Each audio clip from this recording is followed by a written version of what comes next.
Good afternoon, everyone. I'm going to tell you how to create a password vault that cannot be cracked offline. So nowadays, users have numerous online accounts, and remembering all the passwords for each of the accounts is a serious burden. That's why experts suggest using password vault. So our user can collect all of her passwords in a vault and encrypt it using a master password. The vault service also allows the encrypted vault to be stored in a cloud storage, so that from now on, she only needs to remember the master password, and she can access all of her accounts from all of her devices. There are tons of password managers or password vault services out there in the market, and this shows that there is increasing popularity of usage of password vaults. And this also raised the question, how secure is our password vaults? So the specific threat model that we are considering is, what if an attacker gets hold of the vault ciphertext? The attacker can obtain this ciphertext either by compromising the server where the vault is synced, or by exfiltrating from the user's machine. So apparently, it feels that, OK, the vault is encrypted, so the attacker should not learn what is the valuable data inside it. But what the attacker can do, he can mount an offline brute force attack against the vault. So he will try to decrypt the vault using his bunch of master password guesses. And the way normal traditional encryption scheme works, the output of the decryption will be either failure or a junk if the guess is wrong. And the moment he is able to guess the correct master password, the decryption will output a legitimate plain text, which is very easy to say that, OK, I have got the correct master password, and this is the password vault. So the total runtime of the work, that the total computational effort of the attacker is the number of decryption attempts. We call this offline work because the attacker doesn't need to go contact any server. Now the question is, how easy to guess my master password? OK, so the studies shows that 70% of the human-chosen passwords can be cracked less than 1 billion attempts. OK, and the bottom line is, if you lose your vault today, most likely your vault going to be cracked by tomorrow. So what we are trying to achieve, that how can you stop the attacker from cracking the vault offline? And the way we will achieve this by using decoy techniques. This idea was first introduced by Buzhinov, Bernstein, Bowen, and Bonnet. They proposed a new vault service called Camouflage. Our first contributions will be to show that Camouflage may degrade the security in many important cases. We'll move on, and we'll propose a new mechanism called natural language encoder, and thereby using honey encryption on top of password vaults and make it uncrackable offline. We'll create a full vault service using this honey encryption and natural language encoder. We call it NoCrack. So first, we'll describe what is the problem with Camouflage, how Camouflage works. So Camouflage is a pretty nice trick. So they not only encrypt the normal vault, they create a bunch of decoy vaults and decoy master passwords, encrypt each of the vaults using the corresponding master password. And this whole list of they store a whole list of ciphertexts. So for our example, we have 3 decoy passwords, decoy vaults. In real scenarios, it will be something like 1,000 or 10,000 decoy vaults. So when someone will try to decrypt a vault, the decryption will output 3 things. Either if your guessed master password is correct, it will output the real vault. If the guessed master password is one of the decoy master passwords, it will output a decoy vault. Or if your master password is neither the real nor the decoy, it will output a junk. So let's see what will happen if attacker try to brute force a Camouflage vault. He will not only get a random junk, as before, he will also get some plausible-looking vault and might be the real vault also.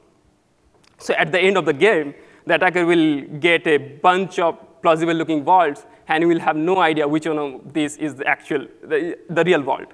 So only option to check, and ideally to check the veracity of the vault, he has to go online and try to log in with the credentials inside the vault. And this will actually enforce that the attacker has to do all the offline work and then do some online work proportional to the number of decoy vaults created at the time of encryption. And the camouflage argues that, OK, no attack can do better than this naive attack. But we found a subtle vulnerability in the camouflage. And basically, the way they generate decoys is all the decoy passwords, especially the master password, share the same template as the original one.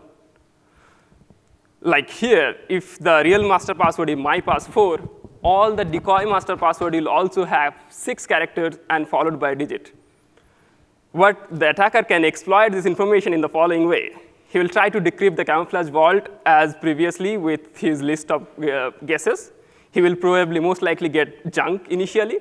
But the moment he gets a plausible-looking vault, he learns the structure of the master password. And now he can go online, check whether the vault is correct or not. If it is correct, he is done. If it is not, he can move on by pruning out a lot of the master password guesses that do not match this structure. And this actually, we found out that this actually gives a big speed up. We simulated the attack scenario using real passwords from the real leak. So for our test, for example, we use the camouflage where you use 10,000 decoys. And ideally, the attacker should do all the offline work and 500, at least at an average, 500 online queries. But what we found, the attacker can get to the real master password in half of the effort compared to normal password-based encryption schemes. And the online work is also negligible. He just needs only 11 online queries to find out whether the vault is real or not. So the situation is passwords are very easy to guess. And password-based encryption scheme cannot save our password vaults. The first approach in creating a decoy technique actually makes the security worse than the normal password-based encryption scheme. So we created, we now need to find out a better approach. And we were first motivated by honey encryption. Previously, Jikong gave a nice introduction of honey encryption. Let me remind you again. So the main idea is, if you try to decrypt the honey encrypted ciphertext with any key, it will output a plausible-looking plain text. And they achieve it by the following way. They encode the message to a bit string, and then encrypt the bit string to the ciphertext using any standard encryption scheme. The decryption works in a similar way. You decrypt the ciphertext to a bit string, and then decode the bit string to a plausible-looking message.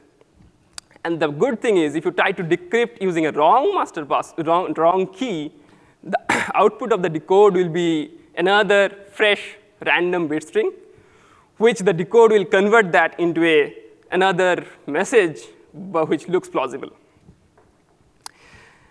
So in the whole setting, the most interesting and key challenging part of honey encryption is creating this encode and decode in a secure manner. Currently, in the previous work, we have encoder and decoder for relatively simple distributions. Recently, we also have encoder for genomic data. And we will show how to create this encoder for relatively complex distribution like natural languages such as passwords. We call these encoders as natural language encoder, which the functionality-wise, it takes a password and can encode it into a bit string, while the decode takes a bit string and convert that into a password. The main security criteria of this, that decoding a random bit string should look indistinguishable from a randomly sampled password. So the thing is, the main idea is that we need to have a good model of the password distributions. And the best part is that we already do that. The password crackers already tries to do that.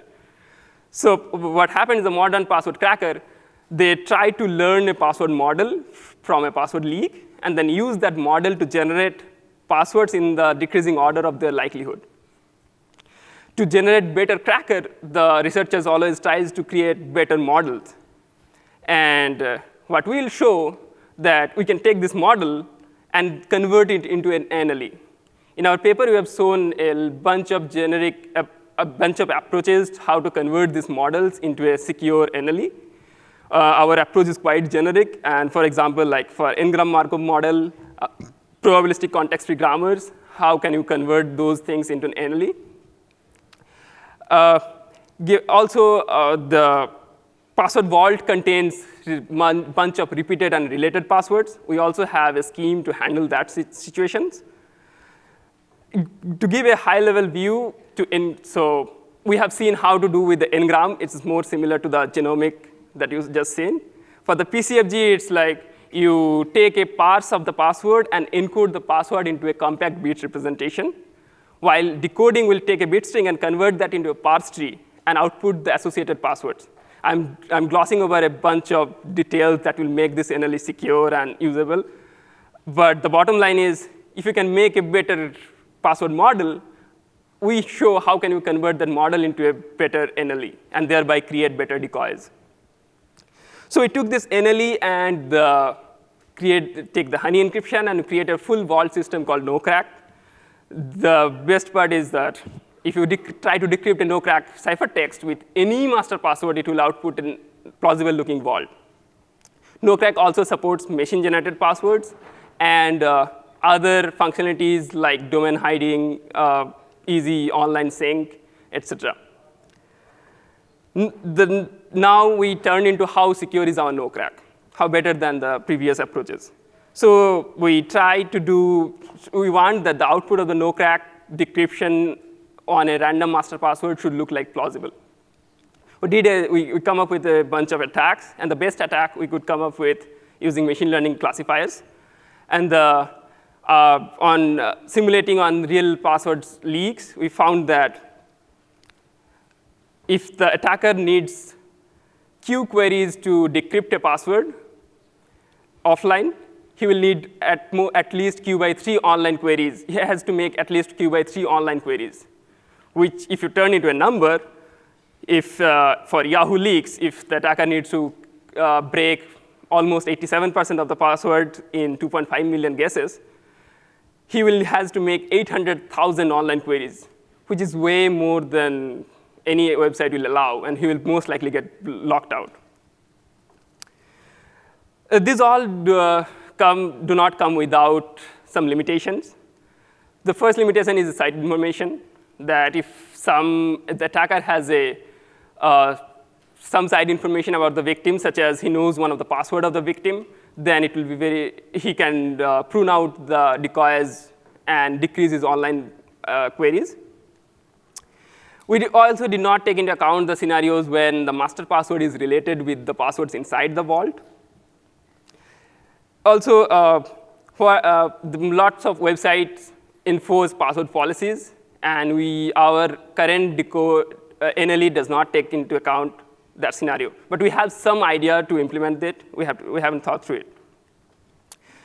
And finally, the attack that we have proposed is which shows our best effort, but we have no proof that there cannot exist some better attack against NoCrack. So we welcome the community to try find out better attacks against NoCrack.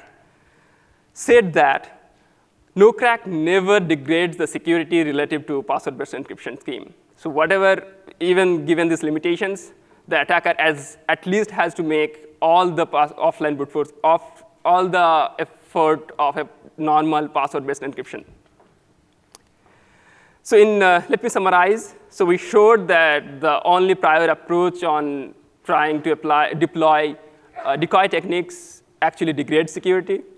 We devised a new mechanism called natural language encoder that can encode natural languages to a bit string and thereby use honey encryption on top of it.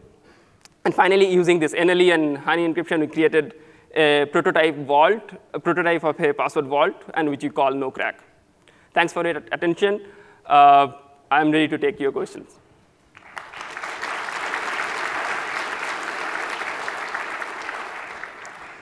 Thank you very much. So I did have one question. I think you might have touched on it related in the limitations, but I'd imagine that there'd be a lot of coupling between individual passwords within a certain person's vault.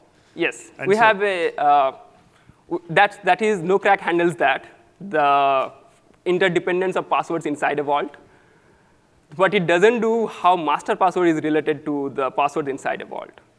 Okay, cool. And then one final one. Did you do any sort of human-based evaluation of which ones of these look feasible versus which one of these are honey-based? I know that once you start working with these encoders, there might be a lot of inference at the human level that you wouldn't necessarily be able to build into a model. I understand. So we didn't do it for two reasons. One was it's pretty slow, and it feels like machine learning, like it needs a lot of expertise to find human who can distinguish between this decoy and real passwords. Like someone has to look through those passwords and password leaks at what kind of passwords people generate. And mostly, like if you ask an individual password, he is biased to the kind of password he generates. Right. So it's we could not come up with a good like experiment scenarios how you can use human in this. Yeah, I guess I wasn't worrying about a rigorous experiment as much as you probably looked at a lot of passwords over the course of working on this. Yeah. So exactly. That's giving me the feel. Okay, I could not distinguish other humans. Cool. All right, let's thank the speaker one more time.